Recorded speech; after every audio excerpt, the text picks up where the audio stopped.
Again they read, Daniel spake and said, I saw in my vision by night, and behold, the four winds of the heaven strove upon the great sea,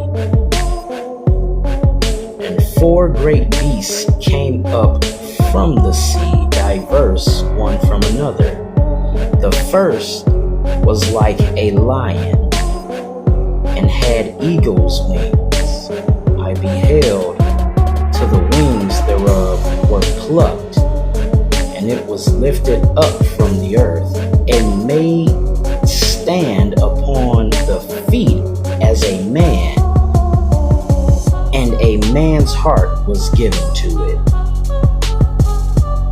Verse 5, and behold, another beast, a second, like to a bear, and it raised up itself on one side, and it had 3 ribs in the mouth of it, between the teeth of it. And they said thus unto it, Arise, devour much flesh. Verse 6, after this I beheld, and lo, another, like a leopard, which had upon the back of it 4 wings of a fowl. The beast had also 4 heads, and dominion was given to it. And then verse 7 here, after this I saw in the night visions, and behold, a 4th beast, dreadful and terrible and strong exceedingly, and it had great iron teeth. It devoured and brake in pieces, and stamped the residue with the feet of it. And it was diverse from all the beasts that were before it, and it had 10 horns.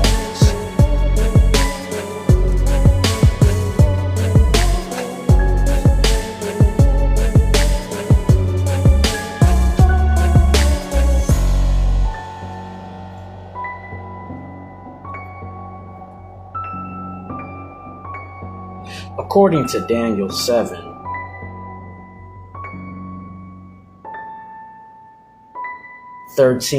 verse 13 and 14, the one like the Son of Man is brought before the Ancient of Days in a cloud, and is presented to him to receive an everlasting kingdom, dominion,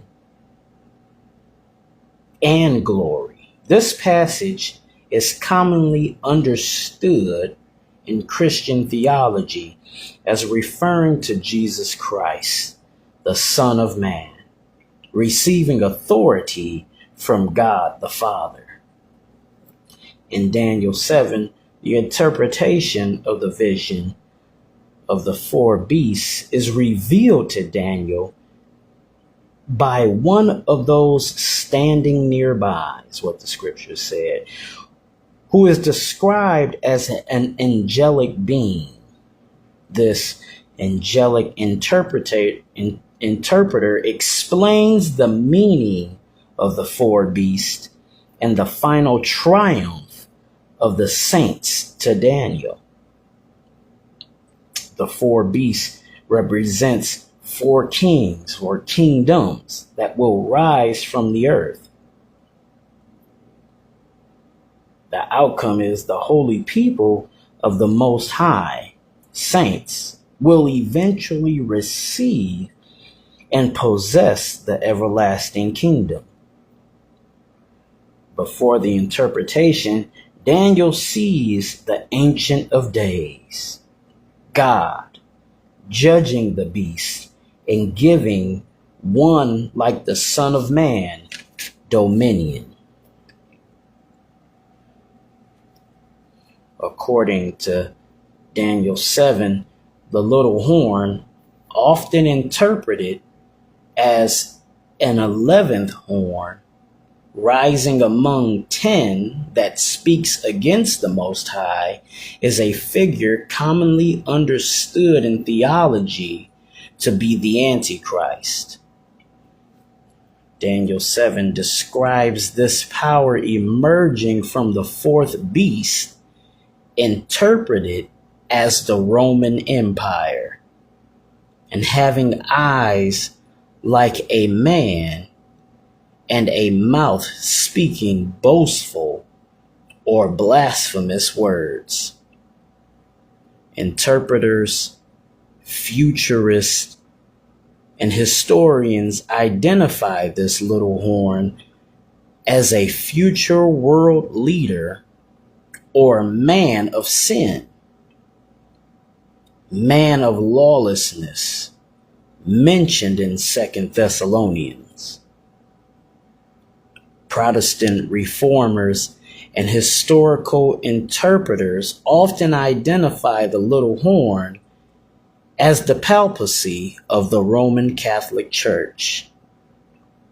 That's the papacy of the Roman Catholic Church, which grew in power after the fall of the Western Roman Empire and, according to this view, fulfilled the characteristics of speaking boastful words and attempting to change times and laws.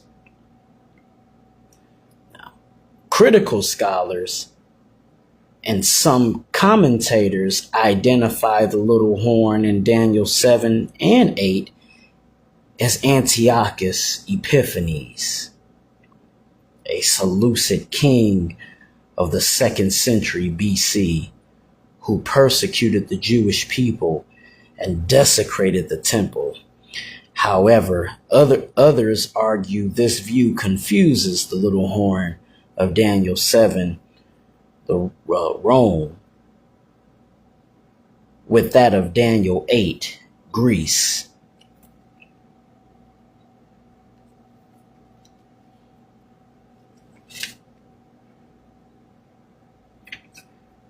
And so I want to stop right there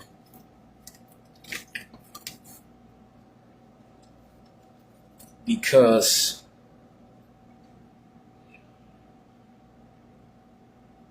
I've embarked on this extensive study in the book of Daniel.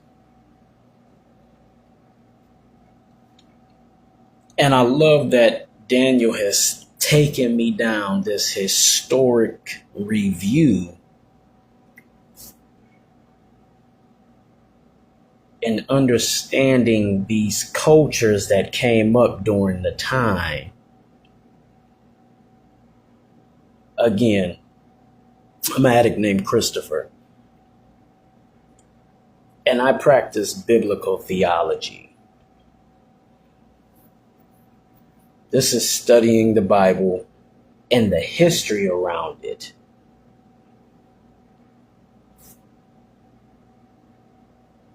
There's no need to interpret what interprets itself. You just have to read it. Here in Daniel, I'm going to take you to Daniel chapter 7 and 8, and we'll reference back Daniel 2, because these three chapters complement each other. But we're talking about Daniel 7 here. The four beasts, one like a lion with wings, who stood up on its feet, its hind legs, and the heart of a man was given to it. The bear that stood up on one side with 3 ribs in its mouth, devouring much flesh. The leopard, who had 4 wings of a fowl and 4 heads, and dominion was given to it. Then the fourth beast that rose out of the sea with 10 horns, iron teeth, nails of brass. I'm going to focus on the first three beasts, because that last beast really requires some serious interpretation. But the first three beasts are it's semi difficult to break down, but it's not once you understand it. The history of the siege. When you understand the siege on Jerusalem, Israel, the conquering of Jerusalem by these empires, and how these empires themselves were later defeated, you'll understand the breakdown. So, the first beast is the lion, who stood up on its hind legs like a man, who had 4 wings that were plucked from it. This first beast, this first lion, represents Babylon, the Neo-Babylonian Empire. Neo meaning the new Babylonian Empire, which conquered Jerusalem, and its wings were plucked from it. The lion is going to represent, we're going to reference back to Daniel 2 with the figure that Nebuchadnezzar saw. The lion is going to represent the head of gold on the statue, the figure that Nebuchadnezzar saw. It represents him, the lion itself, with the wings. Is going to be synonymous with the gold head on the figure. And both represent Babylon, Nebuchadnezzar. He is the first kingdom. Now, the reason that the wings are plucked from the lion is because they represent the triumph that Nebuchadnezzar held over Jerusalem until the bear comes in and plucks them out, defeats him.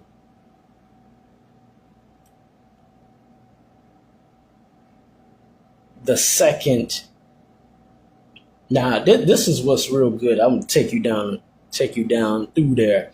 In my studies on the Persian Empire, because this is who was about to come. My studies on the Persian Empire, when Persia ruled the world, or the known world,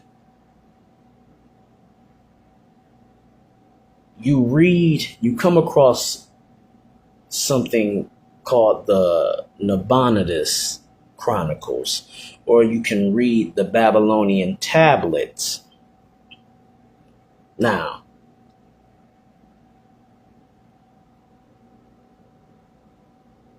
again, from chapter 5 into 6, we are going to switch from Babylonian rule to Persian rule. According to the Nabonidus Chronicles, Nabonidus is the actual last ruling king of Babylon, but he comes from a division in Babylon where they worship Sin, and Sin is the moon god. But Babylon as a whole worship Marduk, a deity, a Babylonian deity. Just like Belshazzar was a deity, which is why that name was often given. But Marduk was a deity that Babylon worshipped. They would often hold festivals and feasts to it in commemoration of it. Nabonidus did not want to do that, though he was king at the time. And so when the people would often come to Nabonidus, they would tell him, it's time for us to worship Marduk. He would decline often, but what can they do? He's the king. He's the king of Babylon.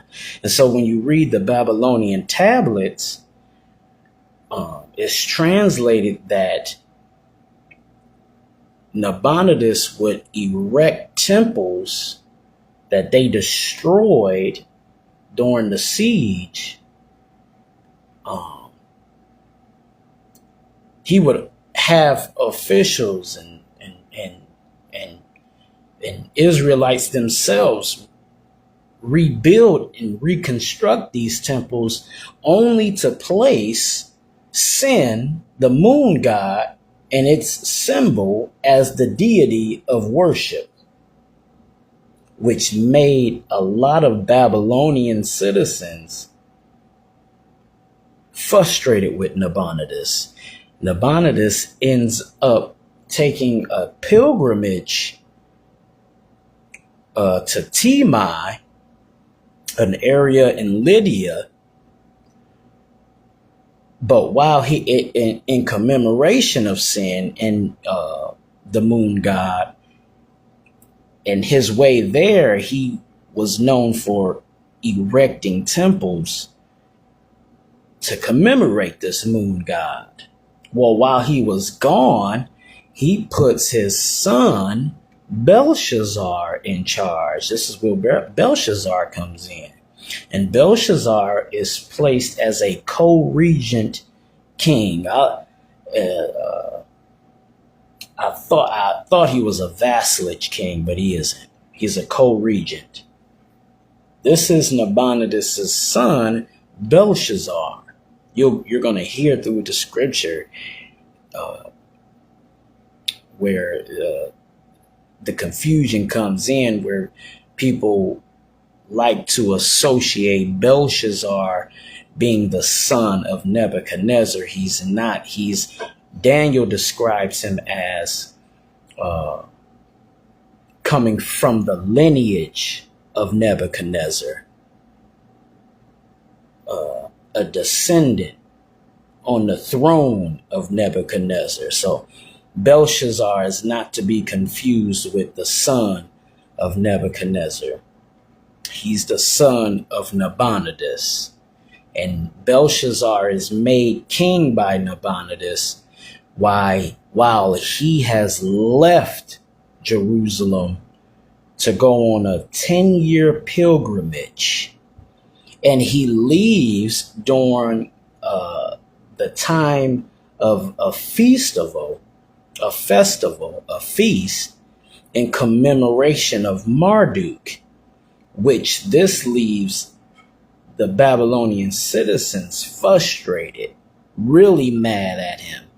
And so when you read the Nabonidus Chronicles, it's described that when the Persians come in, when Cyrus the Great comes in, you really don't hear much about a war between Babylon and Persia, because according to the Nabonidus Chronicles, they just welcomed Persia in, basically let them in through the back door, because they were happy to have anybody other than this joker who was supposed to be our king, but he's absent during the times we're supposed to be worshiping and commemorating the God of our culture.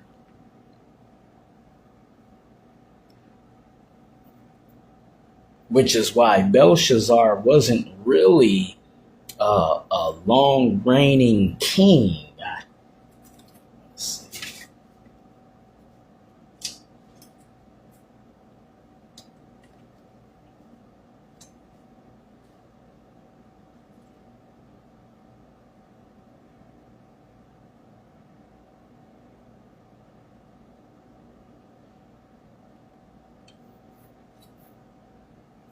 It looks like he reigned 15 years.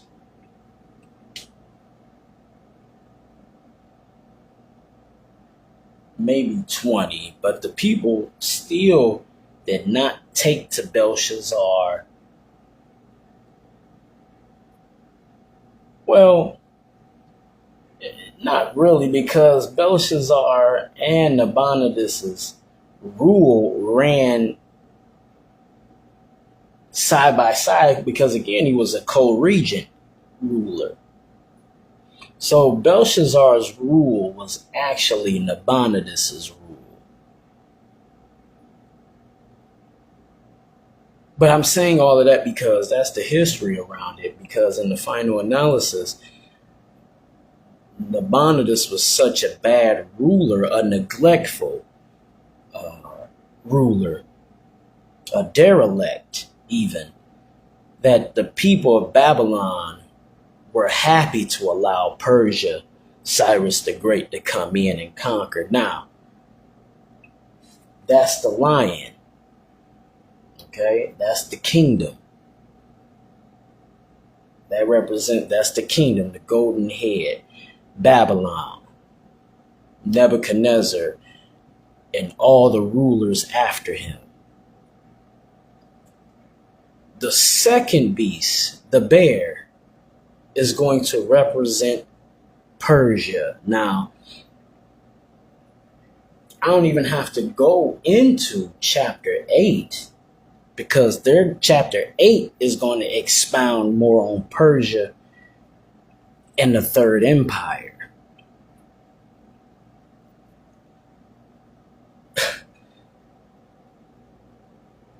The interpretation of this beast, the bear raised up on one side with 3 ribs in his mouth, devouring much flesh. This represents Persia, or to understand the interpretation, Medo-Persia. You would want to make sure you include that, because Persia conquered Media, or the Medes, Medes, and became a dominant power. And instead of Cyrus wiping the Medes off the face of the earth, he just chose to absorb them into the kingdom, and they combine, and their joint ruling became the Medo-Persian Empire.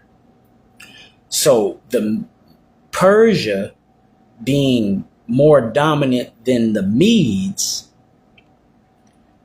represents the higher side that the bear is standing up on. Daniel chapter 8 is going to go into more detail, because he's going to give you 2 more beasts that really exemplifies the vision. But the bear raising up on one side higher than the other, the low side represents Mede,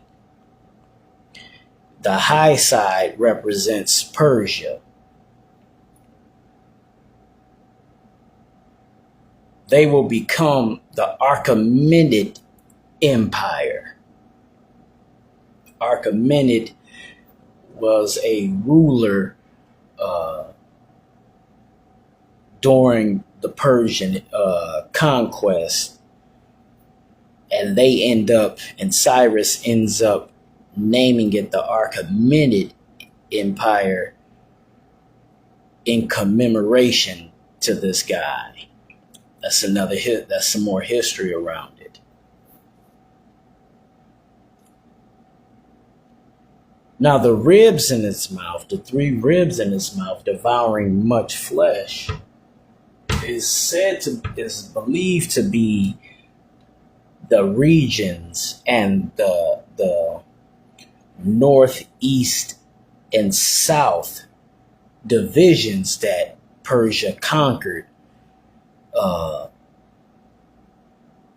during its occupation of Jerusalem and on its way to conquer Jerusalem.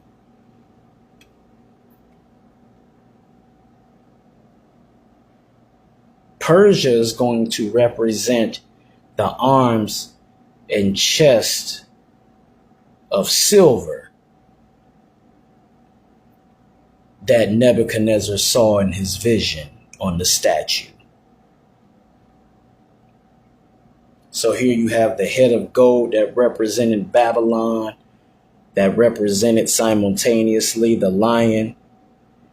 And then here comes Cyrus, the Medo-Persian Empire, which is going to represent the bear standing on one side higher than the other, which conquers Babylon, which simultaneously is going to represent, according to chapter 2, the arms and chest of silver that Nebuchadnezzar saw in his dream. So I'm not even having to dive into chapter 8 yet, because chapter 8 really brings it home. So I'm really just staying between these two chapters. Again, this is all the history around it because it interpreted itself. It interprets itself.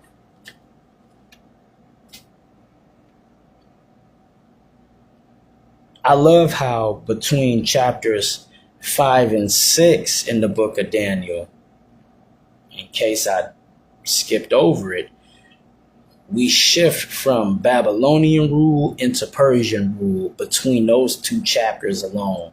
This is why there's a lot in the scriptures that you have to read and look for, because that's a whole different occupation. Now, Darius, because from chapter 5, we have Belshazzar, who is assassinated, who is going to be the last, I'm going to say, co-regent king or king occupant of Jerusalem.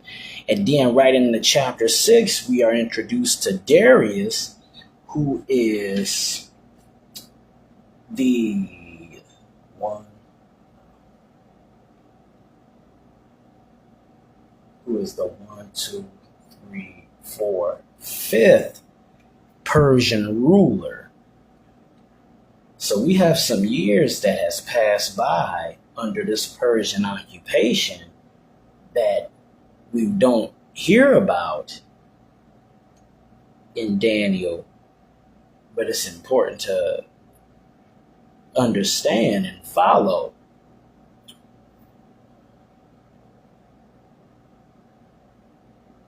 I think that that's very interesting.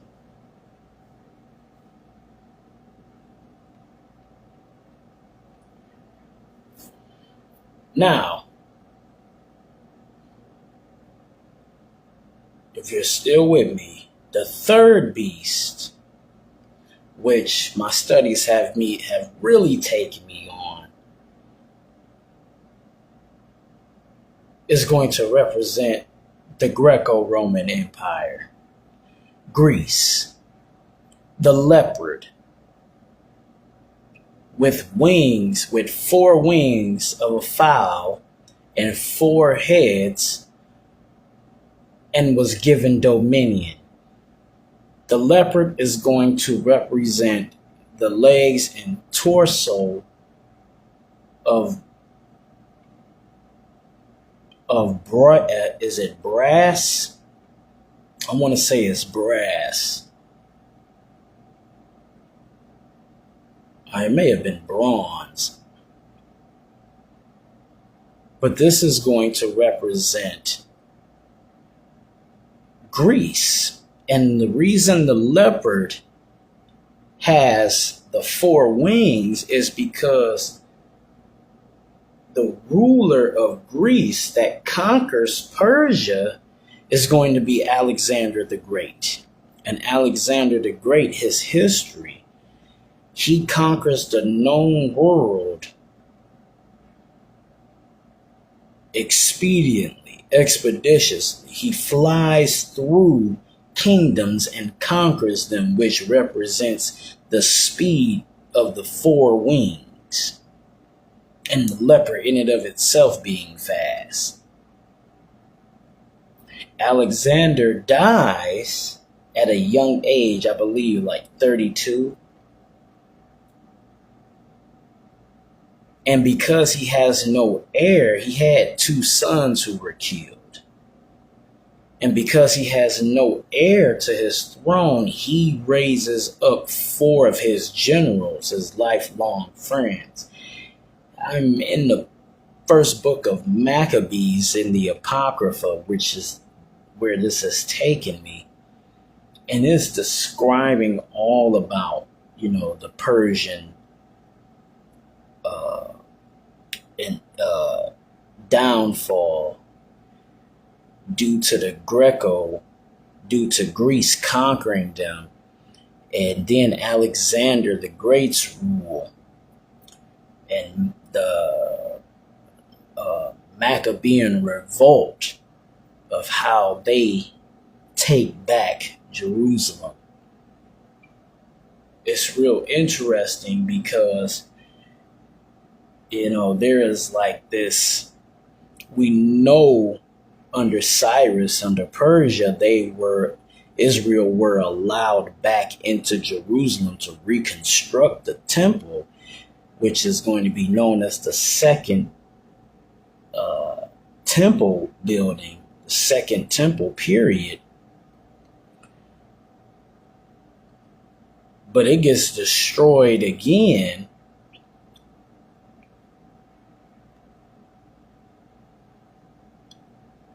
under Greece.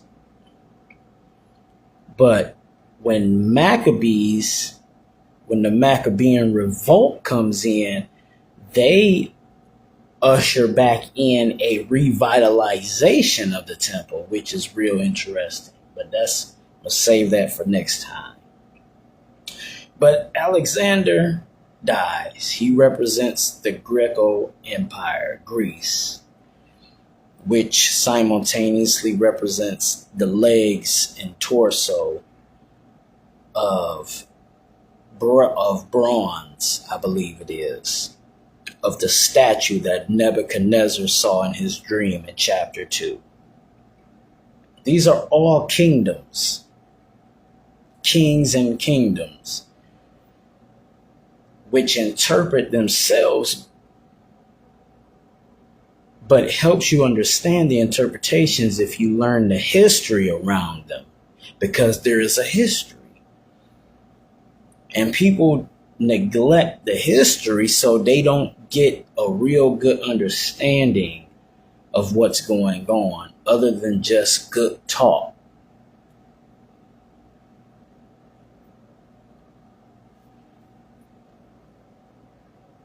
So when Alexander, again, when he dies, he places his four generals in charge.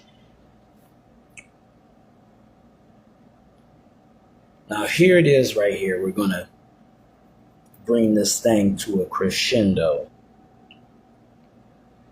When he places his four generals in charge, there's a general that spawns out of the four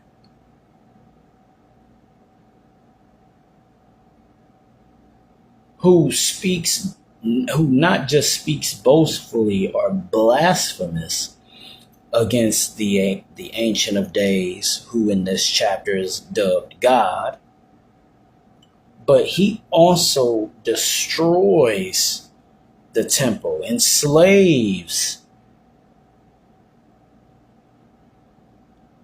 Judah for their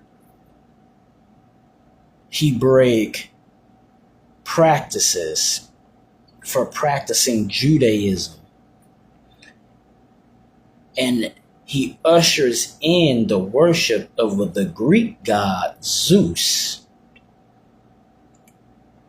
This will be,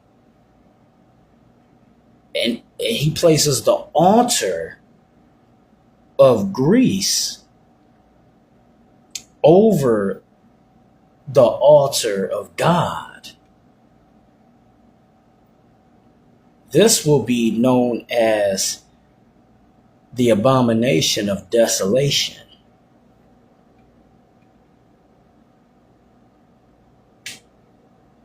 This man is known to be Antiochus Epiphanes the Fourth. He is believed to be the horn that rises and speaks blasphemy against the people. It's going to be now the reason why it's still a matter of study is because you got the horn who rises and speaks boastfully out of the 10 horns, becoming the 11th horn. But then you have this horn that rises out of the 4th. And I would have to give you chapter 8 of the book of Daniel to cover that. So I'm going to stop there. But again, you have to study the history around this to understand what's going on. At first, I was going to hold off on these chapters or this teaching because it's so monumental. Yet the history of it has given me so much information that I can afford to spare the teaching and still have more in the reservoir. And so I'm going to continue to keep studying this, continue to keep learning more. And once I've learned more, I'm going to study more on that. That's how you do it. And for me, again, I practice the biblical theology, biblical hermeneutics. Here's something I want to give you before I leave.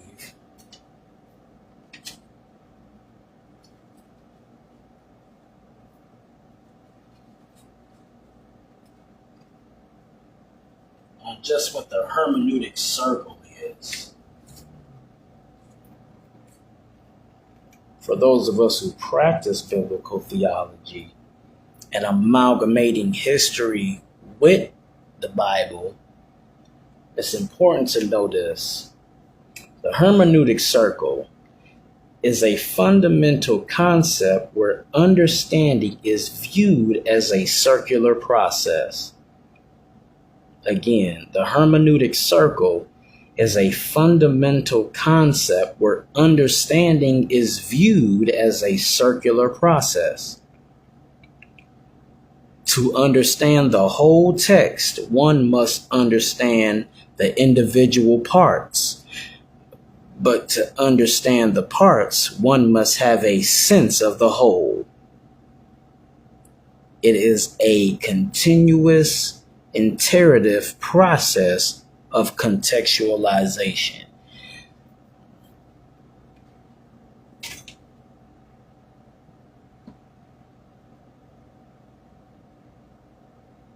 Biblical hermeneutics involves interpreting scripture, often emphasizing context is key to avoid misinterpretation. So that's what I practice. So again, if you're listening to me, expect to hear straight Bible and the history around it. To understand what's going on outside, you have to have an understanding of what's going on inside, and then vice versa. Vice versa. And so next time I'll be back here with chapter 8. And we'll break down chapter 7 again, and chapter 2. We'll go over it. But chapter 8 is going to take us more in depth with these empires into the fourth beast and to understand where we are today. So thank you for your time. Again, I'm an addict named Christopher.